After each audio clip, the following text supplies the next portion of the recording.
talking about the victims that are still going through the right now with other people who are running to cover and deleting their social medias. Pink, Megan Fox, Tyra Banks, Steve Harvey. Why you running? Like Carter recently came out of hiding after nearly being killed by Diddy's thugs. So she isn't playing around with these celebrities, you know?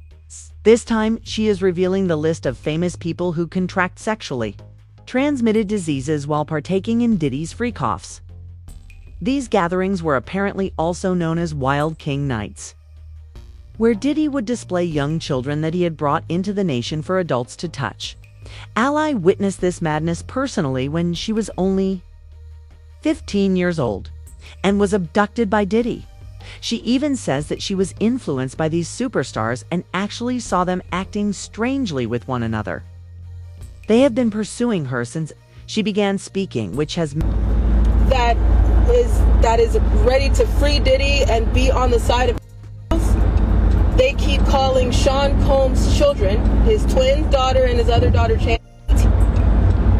with me still? Yes? Okay. They keep calling them kids. The twins and the daughters kids. They don't need to be in the case because they're kids. Cassie Ventura was not called a child.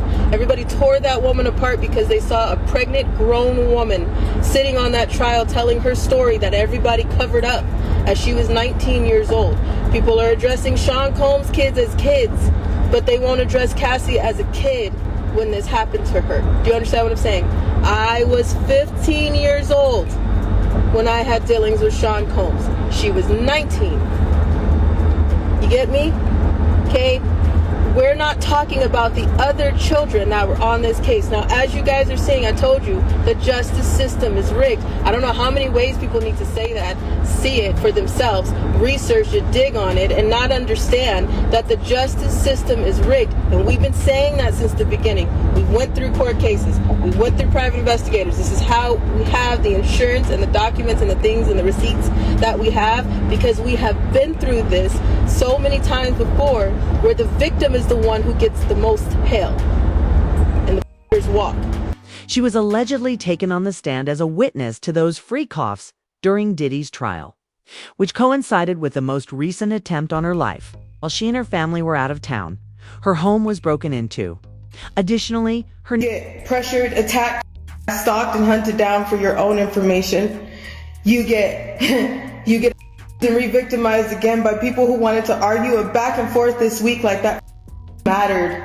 Okay, you had Stu Peters and Timothy Charles Homestead going back and forth, and nobody has even bothered. Not that I give a damn, and not that I understand that you guys are gonna be that selfish, but nobody has bothered to apologize for all the hell that has happened. But you guys were arguing back and forth, and in that meantime, we lost our home. You don't believe me? Here you go. What once was a full house, we were still paying rent on our house. What we were doing this whole time was moving everything because our house is gone. Our house is gone. This is the price. What was our beautiful 3-bedroom acre home on 21225 Standing Rock Avenue, because everybody has the address, because organizations that were attached to Marks, Sawyer, and many other organizations decided to put out the address, my license plate to one of my cars, and many other of my. So here you go, you can have it, right? Because this is what happens when you speak out. This is what happens when you tell all the truth. This is what happens when you decided to stand up for the children, and when you understand that survivors don't just get to do a seminar, and when you understand that survivors don't just get to just be and then show up somewhere and talk and monetize everything that they're saying. When you realize that that's bullshit, then you will understand. Look at the tactics and pay attention. Pay attention. I'm still not asking you for a damn thing but to wake up. I'm not asking you for a damn thing but just to get outside.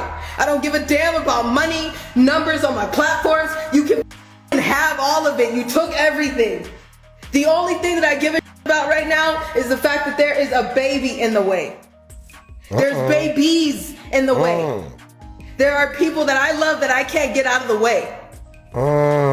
What am I supposed to do when the people in the authority that you're supposed to go to, you can't go to them? As previously said, they are attacking her in this manner because she has been talking a lot and exposing all parties which they find offensive. But since she's still on their necks, baby, all of these attempts to end her life aren't doing anything. Ali accused Diddy and his filthy friends of kidnapping people's children and forcing them to engage in sexual activity with animals while recording and touching themselves prior to the most recent attempt on her life. As you may recall, Diddy was also charged with it, but the feds didn't investigate it much since. They were more interested in exposing his consenting freak-offs than in exposing his business. According to his indictment, Combs created a criminal enterprise whose members and associates engaged in and attempted to engage in a variety of crimes, including forced labor, kidnapping, bribery, and obstruction of justice. He did this by relying on the workforce, assets, and power of the multifaceted business empire that he led and controlled. There are a lot of celebs on the precise list of those who were attending these events in a freaked-out manner and ultimately contracted the virus. First, Briar Gray and Meek Mill.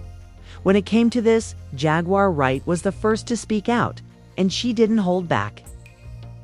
When Jaguar claimed that Will Smith and Diddy had coerced Meek Mill and Briar Gray into a freak-off, it went too far. She went so far as to say that Will enticed Briar in with the promise of mentorship only for it to become something he didn't desire.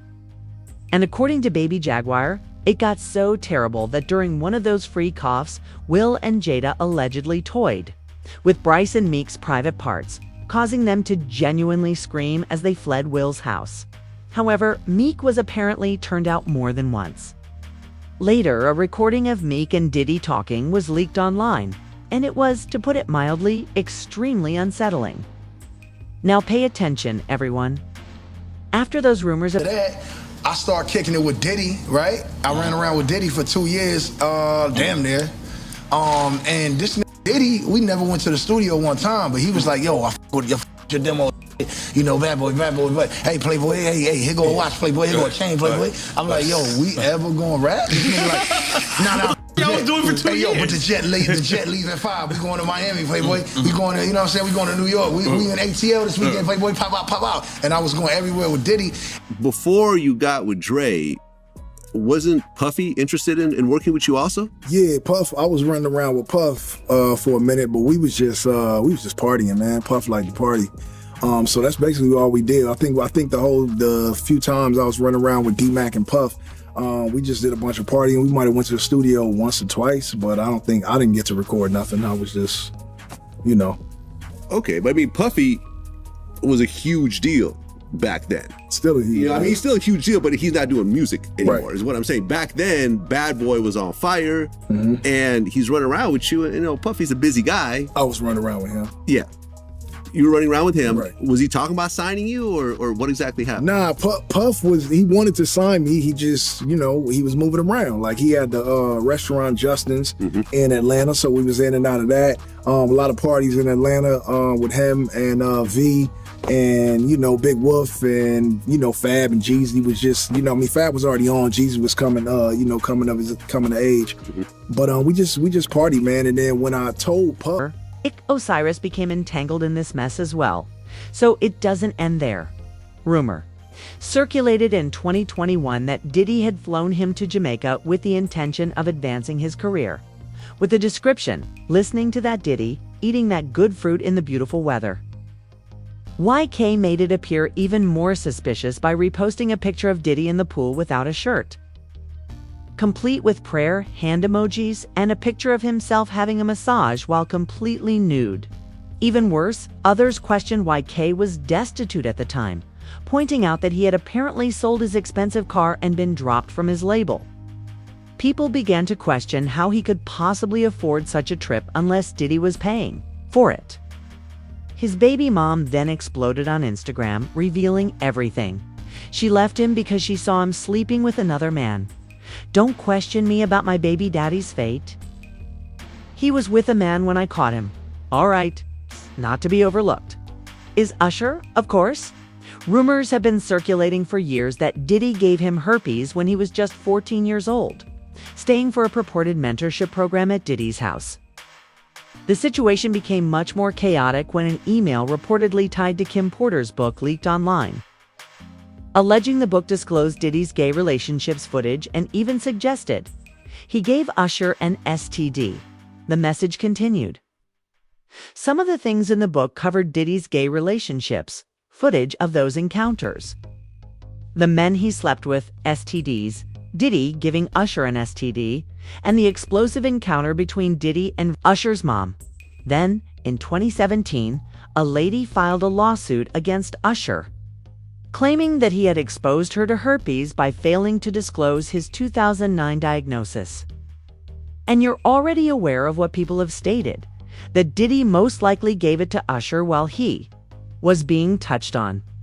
And recall that after her home was looted, she was placed under witness protection. She was supposed to testify against Diddy and all the other celebs he was messing with, but she was removed from the list at the last minute. FBI covered it up for how long? This case was back in 2000, early 2000, right? So let's talk about who's guilty here. The DOJ released a video that at first everybody said they couldn't find a video of Cassie Ventura being. They couldn't find it. It didn't exist. You saw one clip, and then you saw DOJ released another clip to the news. So the DOJ had that clip to begin with. So the people who are telling you that they don't have the Epstein file, they're full of shit. What other way do you want me to explain that? They're lying to you. The ones that are telling you Pam Bondi that she only had a little bit,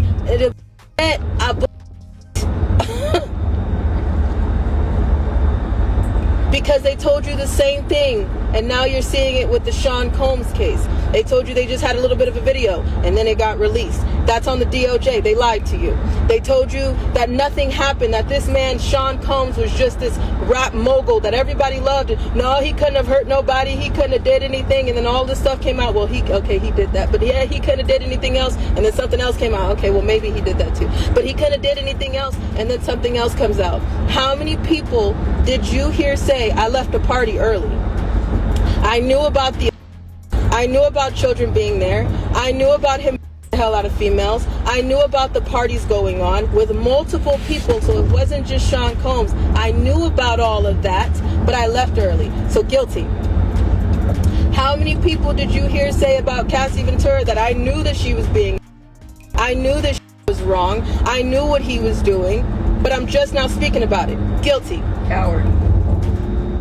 How many maids did it take to clean up a penthouse suite? Know that there was blood and glass everywhere, but they kept their mouth shut because they got paid. Guilty. So we're not talking, let's go back down to the bottom. The hotel manager that you guys never seen his face at first of this hotel, he heard the screaming. He knew what was going on. He knew that Sean Combs was in there. He knew that he had other girls with him. He knew what was going on. He had the footage. He talked to the security. That hotel manager is who took that footage from the security and said, okay, hand me some money or help me be quiet. I'm going to shut the hell up. You did not hear anything from that hotel manager until now. But they told you, that hotel manager, if you would have went back then, they would have told you, no, we don't know anything. Cover up. Guilty. The security that were on shift that night, that knew about this footage, that knew he dragged her down the hallway, that knew he kicked her in the back and all over the place. The hotel security that knew about that, they looked away. They got paid off. Guilty. 3-4 ally claims she has been trying to get past the trauma and rehabilitate. So she was devastated to learn that Diddy was skating right past the RICO allegations. Dropping the charges, I was like, I am hurt, I am angry, and I am still healing, and it is harder than hurting. Trust me when I say that. I am trying. I have been in denial for a little bit. I walked away to get clean. I tried to go take my life back. I wanted some type of peace. I wanted to give a damn about somebody saying they love me just because they love me. I didn't want anybody because they wanted me or my body or what they could do to me. I'm nobody's puppet. I'm nobody's toy. I'm nobody's punching bag anymore. And that's all I ever wanted. Do you hear me? These individuals want her gone. So it is necessary to ensure her protection. It's also unsettling how far they'll go to quiet her. People's opinions were expressed as usual, such as this one, which read, "Please don't blame or judge Ali because of her delivery and experience. I'm happy that she's speaking up as honestly as she has. She is a traumatized victim of human trafficking. If someone else gets triggered, don't blame Ali. She is not accountable for that. It's not pretty stuff, but she's just trying to tell us what's still happening with the kids. Nothing can be overstated. Here, we all grew." Another person claimed that she experienced this as a child. And yes, she's all over the place, but she's clearly not lying. Now, though, I'd like to hear your opinions. How do you feel about Ally revealing the identities of all the famous people who went to these freak-offs? And do you really think that their involvement in that disaster caused them to contract STDs?